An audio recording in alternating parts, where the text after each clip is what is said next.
Good evening, everybody. Hello. I have another fun deck. If you remember this, the other day I posted on the Florana Tarot, and I bought this one that same day. Well, it was a trade that I got the Florana. I just forgot to show it. I wasn't going to do the walkthrough that night, but I did the Florana. But I meant to at least say, like, oh yeah, I'm looking forward to this one too. Same thing. It made me laugh. Not on my radar. Hadn't planned to get it. Hadn't planned to. I saw it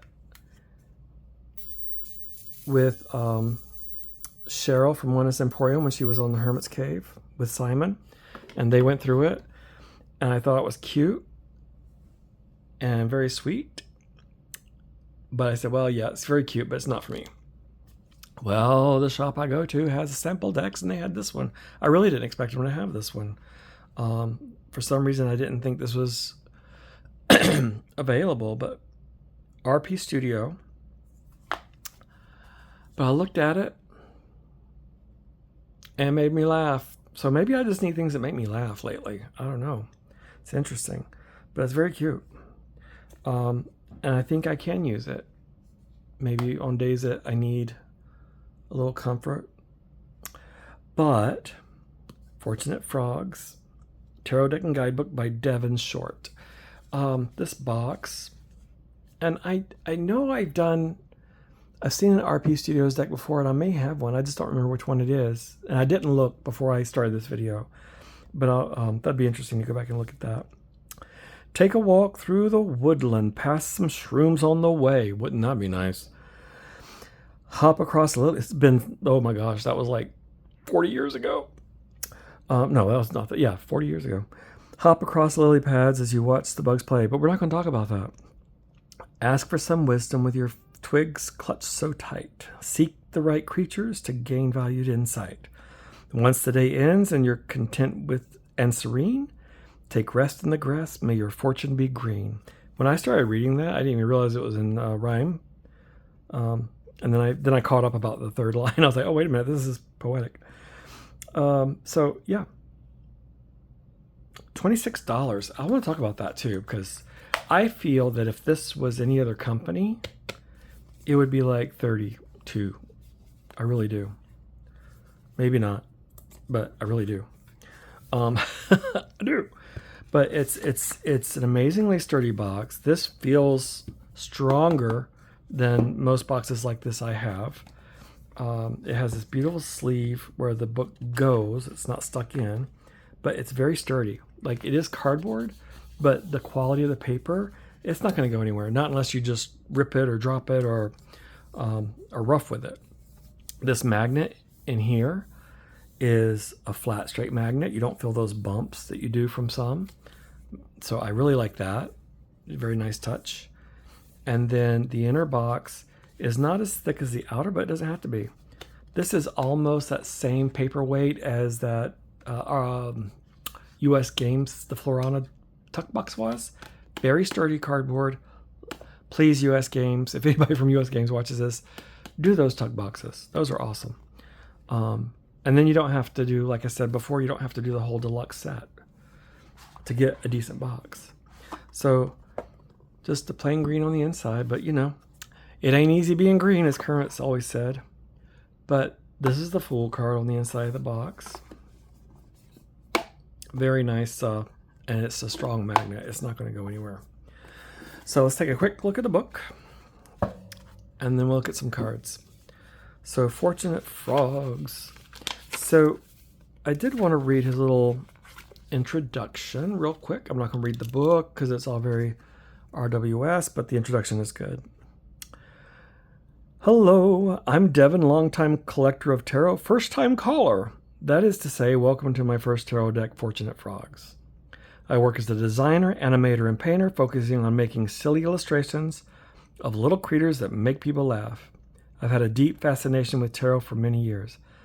I love nothing more than to tell a story through my artwork. So it just goes on from there.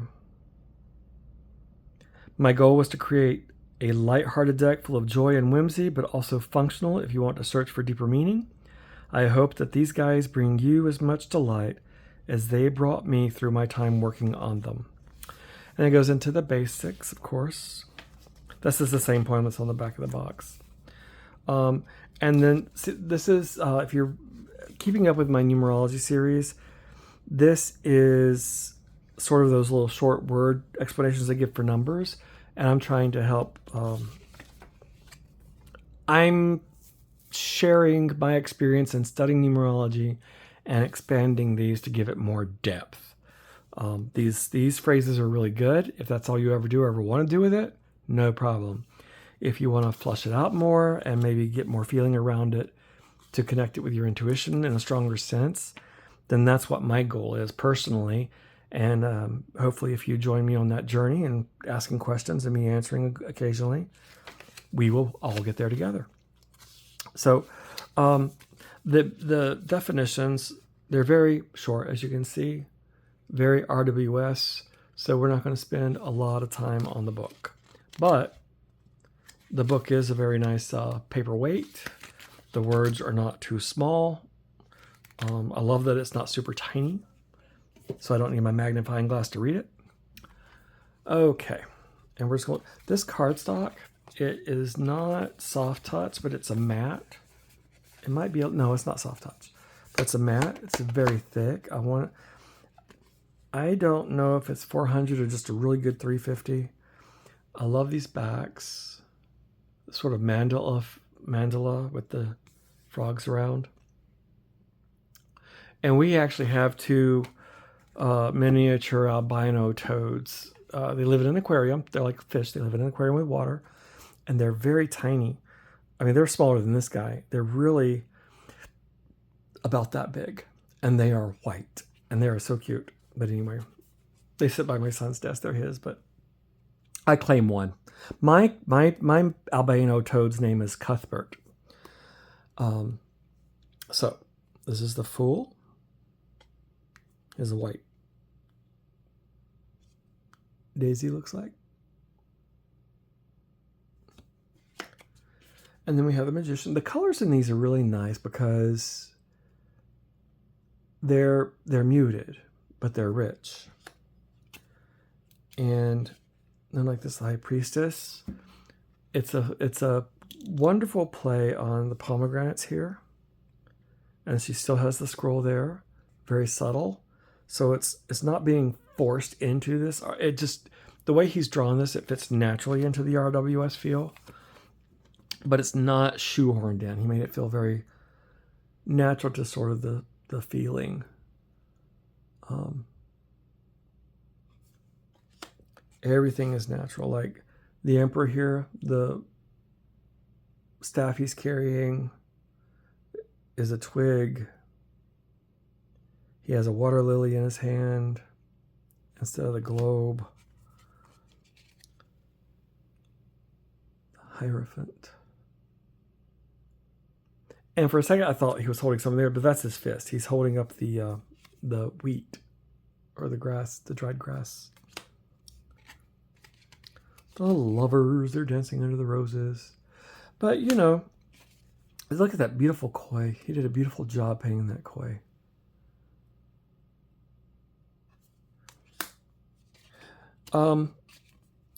Just as I said the other day, you know, things have just been so weird. Socially, politically. And most of the decks I've started collecting are, for the most, I mean, not crazy expensive out of prints, but out of prints, or what I want to collect. Hermetic. Something that has a deeper meaning or multiple layers of occult meanings. So it's been pretty heavy decks I've been getting lately, where they just have so much in them that is of a serious note, so to speak. Not that they're dark or shadow reading cards or anything, but they're not lighthearted. It's more that in-depth study deck mood I've been in. And then I've been trading out some of my lighter decks because they just, I just wasn't using them. And so the Florana Tarot really spoke to me. Loved the artwork in that and the colors. And this one spoke to me. Just because these guys, you know, they're just by their water source, whether it's a pond or a lake or a swamp, and they're living their life, minding their business. Nobody's really bothering them. And that makes me feel comfort. I'm hoping that at some point we can all just live together, work together, not be a threat, not be a bother, not be a harassment. Just be at peace with our world around us. And that's what. So the other one gives me a little bit more joy through the colors and the light feeling. This one gives me more of a sense of a feeling of hopefulness for what we can be in a sort of natural setting. And you know, it's they don't have a lot. They have their grasses and their water and their mushrooms and their twigs and their sticks and their flowers. But what else would we need?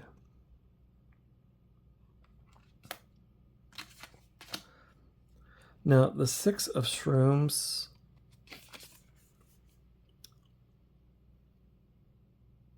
they did change the names of so let me think. Ace of Shrooms, 2, 3. So these are wands. Yep, these are wands. 8 of Shrooms. And there's the 9. So he doesn't really look to me like he's having to guard anything here, but he's got a natural wall of protection.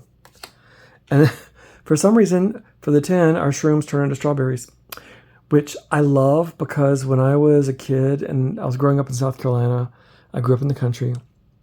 Down below our house was a small stream that would run. We lived on top of a hill, and then we go all the way down the hill. And there was a little stream that ran through there through the woods. And there was this whole field of wild strawberries, and they were the sweetest strawberries. I remember when I finally moved out on my own and I realized I had to pay for strawberries and blackberries and apples. I mean, everything used to just grow wild, you know. Didn't buy apples, you just went and picked apples. Didn't buy pecans, you just went and picked them up. For those of you who aren't familiar with pecans, some people call them pecans. But from where I was in the South, we said vase and we said pecans. Maybe I was a snooty Southerner, I don't know. But, yep, I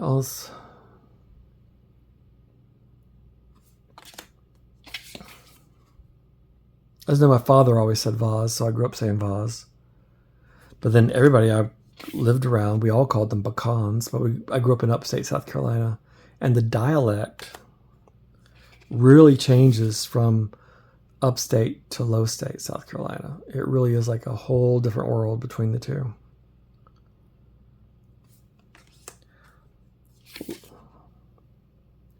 Lily pads.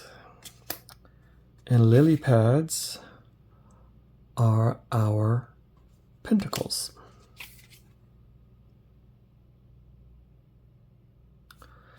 But these guys just make me happy. It reminds me of that, what's the children's story with Mr. Toad? Oh, somebody's going to know it. Put it in the comments if you do. I can see the pictures. I think there was an animation of it.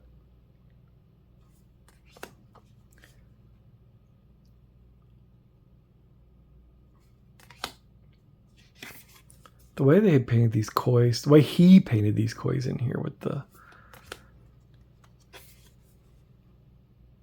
flowers, just wonderful soft colors. You know, the Florana is really bright, very cheerful, but not bodacious.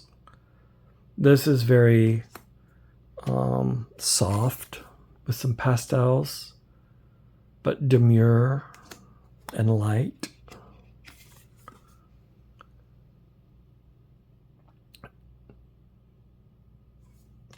Twigs would be swords.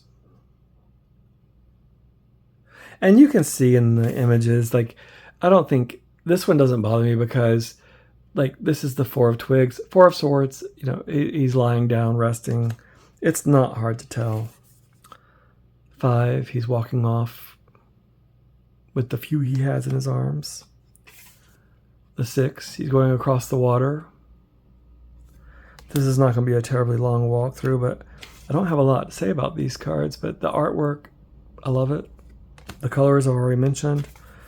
Why I purchased it, the feeling it gives me.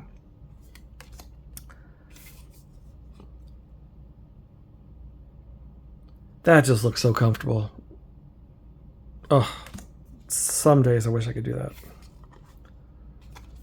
And the Ten of Swords, he's not... I like the Ten of Swords because it's just showing that, you know, he's falling. Somewhere he was trusting a grip or a hold and it didn't, and now he's falling. Frogs fall. They're fine, so I'm not worried about him living or dying. He'll be fine. He'll bounce back. Get it? Bounce back, frog. Well, I guess I should say he would hop back. He'll be just fine. He'll hop back to health. Page of Twigs. Knight. Queen.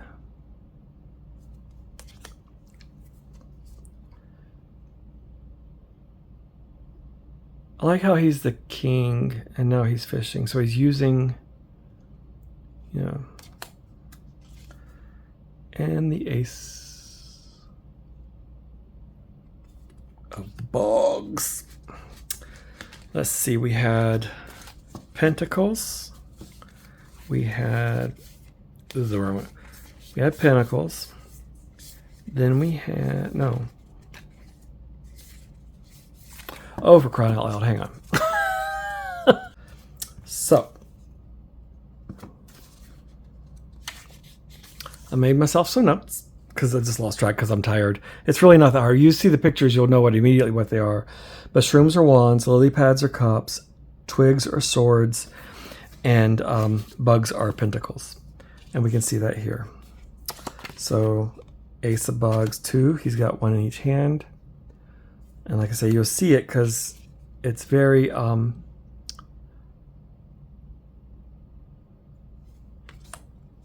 sort of self-explanatory. 4, now he's holding on to what he's got. Trying to hang the flowers from the, hold the flowers from the bugs. 6. I love this one where he's watering the flowers. This fits very well with the 7. Look at those. I mean, the illustrations are just very storybook to me. It's the illustrations, it's the colors, it's the feel of the cards. I'm very tactile. That's important to me. It's the weight of the cards. I love a thick deck, and I love a weighty cardstock. And so all those things together makes this a deck I really appreciate. And once again, for me right now, it's the feeling. Is this a forever deck? I don't know. But it's one I will keep and use for a while.